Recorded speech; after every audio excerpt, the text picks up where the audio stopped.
Test 1, Section 3. You will hear a woman called Phoebe, who is training to be a teacher, talking to her tutor called Tony about research she has done in a school. First, you have some time to look at questions 21 to 25.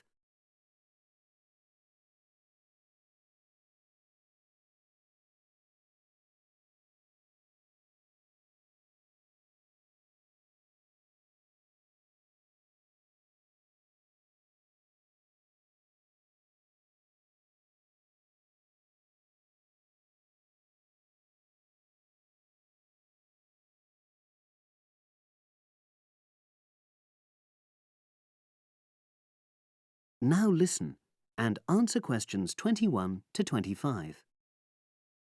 So, how did you get on with your school-based research, Phoebe? Well, it was exhausting, but really valuable. Good.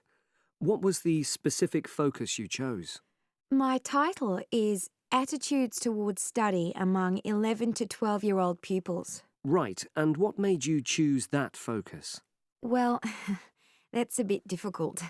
Lots of my classmates decided on their focus really early on, mainly on the basis of what they thought would help in their future career, in their first year's teaching. So that's what helped you decide?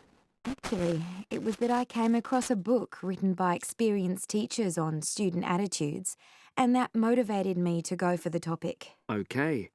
So what were your research questions or issues? Well, I wanted to look at the ways students responded to different teachers, particularly focusing on whether very strict teachers made teenagers less motivated. And from your research, did you find that was true? No, not from what I saw, from my 5 days observation, talking to people and so forth. Okay.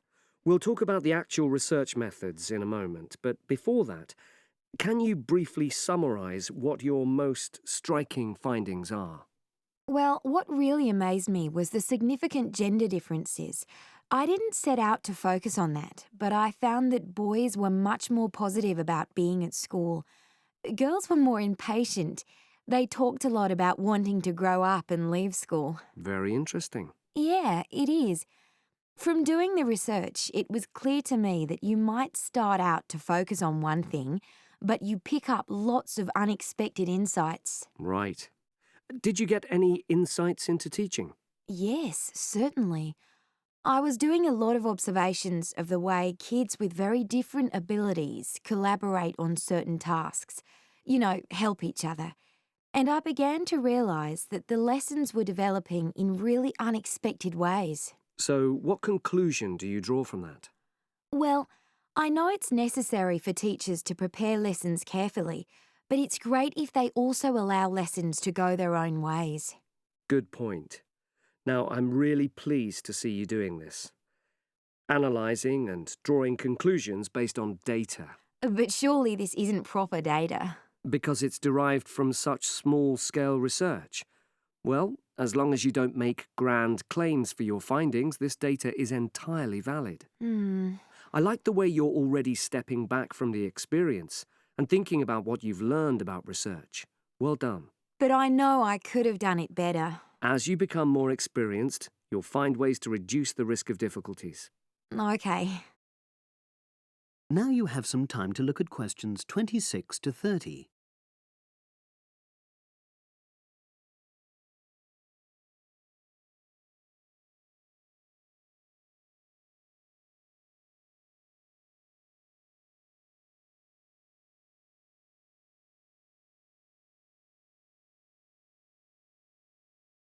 Now listen and answer questions 26 to 30. So, let's look in more detail at how you gathered your data. Let's start with lesson observation. Well, it generally went quite smoothly. I chose my focus and designed my checklist. Then teachers allowed me into their classes without any problems, which surprised me. It was afterwards that the grueling work started. Yeah, it's very time-consuming, isn't it? Making sense of analysing your observation notes. Absolutely. Much more so than interview data, for example. That was relatively easy to process. though I wanted to make sure I used a high-quality recorder to make transcription easier. And I had to wait until one became available. Right. And did you interview some kids as well? In the end, yes. I talked to 10, and they were great. I'd imagined I'd be bored listening to them, but So it was easy to concentrate. sure. One of the teachers was a bit worried about the ethics, whether it was right to interview young pupils, and it took a while for him to agree to let me talk to 3 of the kids in his class, but he relented in the end. Good. What other methods did you use? I experimented with questionnaires, but I really regret that now. I decided to share the work with another student, but we had such different agendas it ended up taking twice as long. That's a shame. It might be worth you reflecting on ways you might improve on that for future projects. You're right, yeah.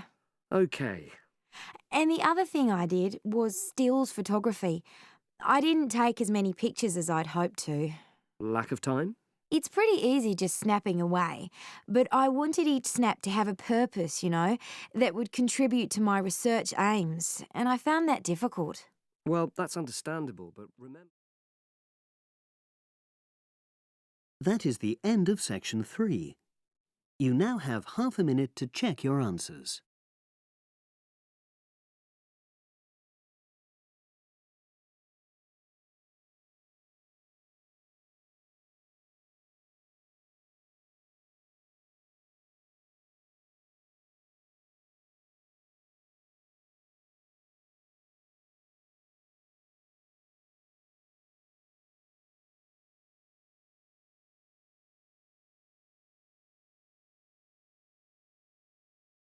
Now turn to section 4.